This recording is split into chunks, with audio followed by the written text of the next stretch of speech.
नमस्कार दर्शकों, आप सभी का स्वागत है DHP न्यूज चैनल में। मैं हूं आपके साथ रोहित शर्मा और आज है तारीख 3 मार्च 2024 दिन रविवार। प्रदेश के आज के मुख्य समाचार आपको बताएंगे। यदि आपने अभी तक DHP न्यूज चैनल को सब्सक्राइब नहीं किया है तो कृपया चैनल को सब्सक्राइब करके बेल के आइकन को भी क्लिक कीजिए। चलिए जानते हैं आज के मुख्य समाचार। सुक्खू कैबिनेट की बैठक, बागी राजेंद्र राणा ने किया बड़ा दावा, संकट में सरकार। हिमाचल प्रदेश में राज्यसभा चुनाव में सरकार के खिलाफ वोटिंग बागी विधायकों पर महंगी पड़ गई।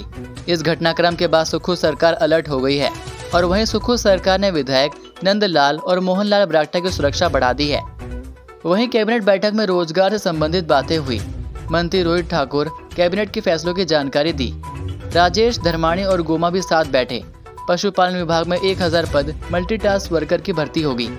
जल शक्ति विभाग में 4 डिवीजन खुलेंगे।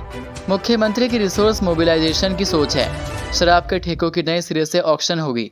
बहुत से संस्थान खोले जाएंगे। लेफ्ट आउट PTA शिक्षक भी नियमित होंगे। 15 से अधिक स्कूलों को दुर्गम क्षेत्रों में अपग्रेड किया गया है। रामलाल ठाकुर के नाम से किया गया स्कूल का नामकरण। कई स्कूलों के नाम इसी तरह से रखे गए हैं। वहीं हिमाचल प्रदेश के मुख्यमंत्री सुखविंदर सिंह सुक्खू ने भाजपा के दावे पर कहा कि 80% कांग्रेस एक साथ है और बाकी 20% में भी कुछ लोग छोटी छोटी बातों को लेकर हमसे नाराज हैं। चीजों को स्पष्ट करना मेरी जिम्मेदारी है, इसलिए मैंने उनसे चर्चा की है। क्रॉस वोटिंग से बीजेपी के हौसले बुलंद है, लेकिन ऐसी स्थिति दोबारा पैदा नहीं होगी। वहीं हिमाचल प्रदेश के बागी विधायक राजेंद्र राणा ने राज्य के सुखविंदर सिंह सुक्खू सरकार पर जमकर हमला बोला। उन्होंने कहा कि 1.25 साल हो गए, हमने कई बार हाईकमान को अवगत कराया कि प्रदेश में सब कुछ ठीक नहीं चल रहा है। CM सुक्खू विधायकों को जलील और अपमानित करते हैं, यहाँ तक कि विधायकों के काम नहीं करते हैं। हिमाचल प्रदेश में कांग्रेस की कोई सरकार नहीं थी, यह सिर्फ सुक्खू के मित्रों की सरकार है। कई बार बोलने के बाद भी कोई असर नहीं हुआ। रेड अलर्ट के बीच प्रदेश में झमाझम बारिश, चोटियों पर बर्फबारी लगातार जारी, 350 सड़कें बंद। हिमाचल प्रदेश के ऊंचाई वाले क्षेत्रों में रेड अलर्ट के बीच बर्फबारी लगातार जारी है। शिमला सहित अन्य क्षेत्रों में बारिश हुई। शनिवार सुबह 10 बजे तक बर्फबारी से 4 राष्ट्रीय राजमार्ग और 350 सड़कें यातायात के लिए बंद रही। 1314 बिजली ट्रांसफार्मर, 10 पेयजल योजनाएं भी ठप रही। कुल्लू और लाहौल स्पीति जिला में भारी बारिश हुई। सुबह 10 बजे तक केलांग में 40 सेंटीमीटर, उदयपुर में 40, सिसु में 30, नॉर्थ पोर्टल में 30, साउथ पोर्टल में 60 सेंटीमीटर, कोकसर में 45, दारचा रोहतांग में 90, बारलाचा में 100, कुंजम पास में 100, शिंकुला दर्रा में 110 सेंटीमीटर बर्फबारी का अनुमान है। इसके अलावा जलोड़ी दर्रा में 30 और सोलंगनाला में 30 सेंटीमीटर ताजा बर्फबारी हुई है। कांग्रेस के बागी विधायकों पर कार्रवाई। नालागढ़ के MLA और उनके भाई के क्रशर पर टीम ने दी दबिश, 1.5 लाख का चालान। राज्यसभा चुनाव में सरकार के खिलाफ वोटिंग बागी विधायकों पर महंगी पड़ गई है। सरकार लगातार बागियों पर कार्रवाई कर रही है। शुक्रवार को खनन, परिवहन और पुलिस विभाग की संयुक्त टीम ने नवाग्राम और जगतपुर के जोगों में दबिश दी।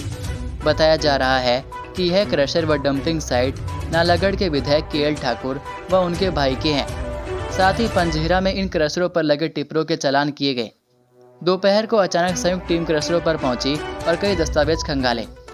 खनन विभाग ने क्रशरों और लीज के दस्तावेजों की जाँच की। इस दौरान जोगों में गौशाला के समीप निजी जमीन पर रखी अवैध खनन सामग्री का निरीक्षण किया। वहीं अवैध डंपिंग करने पर संचालक के खिलाफ माइनिंग एक्ट के तहत मामला दर्ज कर लिया गया। यह डंपिंग साइट विधायक के भाई की बताई जा रही है। हालांकि इस दौरान प्रशासन व संबंधित विभाग के अधिकारियों ने पुरानी शिकायतों का हवाला दिया। सोलन के चारों विधायकों ने CM सुक्खू के साथ दिखाई एकजुटता, बोले 5 साल चलेगी सरकार। मुख्यमंत्री सुखविंदर सिंह सुक्खू के 1 दिवसीय कसौली दौरे के दौरान जिले के चारों विधायकों ने एकजुटता दिखाई। चारों विधायकों ने जनसभा को संबोधित किया और विकास के लिए सरकार का आभार जताया। सोलन से विधायक और स्वास्थ्य मंत्री डॉक्टर धनीराम शांडिल ने कहा कि लोकतंत्र बलिदानों से मिला है और लोकतंत्र संविधान के अनुरूप चलना चाहिए। कुछ लालची लोगों ने लोकतंत्र का गला घोटने का प्रयास किया, जिसका मुंह तोड़ जवाब दिया गया है। सुबह का भूला शाम को घर वापस आ जाए तो उसे भूला नहीं कह सकते हैं। उन्होंने कहा कि मुख्यमंत्री ने कल्याणकारी योजनाएं राजनीति के लिए नहीं बल्कि लोगों की सेवा के लिए लाई गई। CPS राम कुमार चौधरी ने कहा कि सत्ता के भूखे लोगों ने लोकतंत्र की धज्जियां उड़ाने का प्रयास किया। वहीं CPS संजय अवस्थी ने कहा कि वर्तमान प्रदेश सरकार के साथ लाखों लोगों की दुआएं और देवी देवताओं का आशीर्वाद है। धन बल से सरकार को अस्थिर कर सत्ता को हथियाने की कोशिश की गई, जो निंदनीय है। वहीं विधायक विनोद सुल्तानपुरी ने कहा कि मुख्यमंत्री एक योद्धा होने के साथ साथ ईमानदार नेता हैं, जिन्हें संकट के समय भगवान का आशीर्वाद मिला। भावुक होते हुए उन्होंने कहा कि कुछ साथियों ने उन्हें धोखा दिया है, लेकिन आज सभी विधायक मुख्यमंत्री के साथ मजबूती के साथ खड़े हैं। स्ट्रीट लाइट लगाने के दौरान क्रेन की टूटी ट्रॉली, 25 साल के युवक की मौत। हिमाचल प्रदेश में सिरमौर में NH 707 पर एक हादसे में उत्तराखंड के 25 वर्षीय युवक की मौत हो गई। हादसा पांवटा साहिब सिलाई हाईवे पर तारूवाला के नजदीक पेश आया। मृतक की पहचान 25 साल के रोहित पुत्र महेंद्र सिंह निवासी अंबाड़ी, तहसील विकास नगर, जिला देहरादून, उत्तराखंड के तौर पर हुई है। जानकारी के अनुसार शनिवार दोपहर के वक्त NH कंपनी द्वारा खंभों पर हाइड्रा क्रेन से लाइट लगाने का काम चल रहा था। क्रेन में लोहे की लिफ्ट ट्रॉली लगी थी। ट्रॉली पर खड़ा होकर मृतक खंभे पर लाइट लगाने का काम कर रहा था। इस दौरान जिस लोहे की तार से ट्रॉली बंधी हुई थी वह अचानक टूट गई। इसके चलते ट्रॉली पर काम कर रहा व्यक्ति नीचे गिर गया, जिस कारण उसकी मौत हो गई। छोटी काशी की परंपरा के अनुसार निकलेगी महाशिवरात्रि की जलेब, नागा साधु नहीं होंगे शामिल। छोटी काशी मंडी में अंतर्राष्ट्रीय शिवरात्रि महोत्सव के दौरान इस बार बाबा भूतनाथ की जलेब यानी शोभा यात्रा में नागा व अघोरी साधुओं के शामिल होने की अटकलों पर प्रशासन ने पूरी तरह विराम लगा दिया है। प्रशासन ने छोटी काशी मंडी की परंपरा व संस्कृति का हवाला देते हुए इस बार बाबा भूतनाथ के जलेब में नागा साधुओं के शामिल होने पर पूरी तरह से रोक लगा दी है। प्रशासन ने तर्क देते हुए कहा कि छोटी काशी मंडी की अपनी संस्कृति और परंपरा है, जिसके अनुसार ही सैकड़ों सालों से यहाँ शिवरात्रि मनाई जा रही है। आरोप है कि पिछले साल बाबा भूतनाथ मठ मंदिर महंत ने झूठ बोलकर यहाँ बाबा भूतनाथ की अलग से जलेब यानी शोभा यात्रा की शुरुआत की, जिसके बाद इस शोभा यात्रा में नागा साधुओं को बुलाया गया, जो छोटी काशी मंडी की संस्कृति नहीं है। पिछले साल से लगातार इस शोभा यात्रा का मंडी शहर की जनता और सभी बुद्धिजीवी समाज के द्वारा विरोध किया जा रहा है।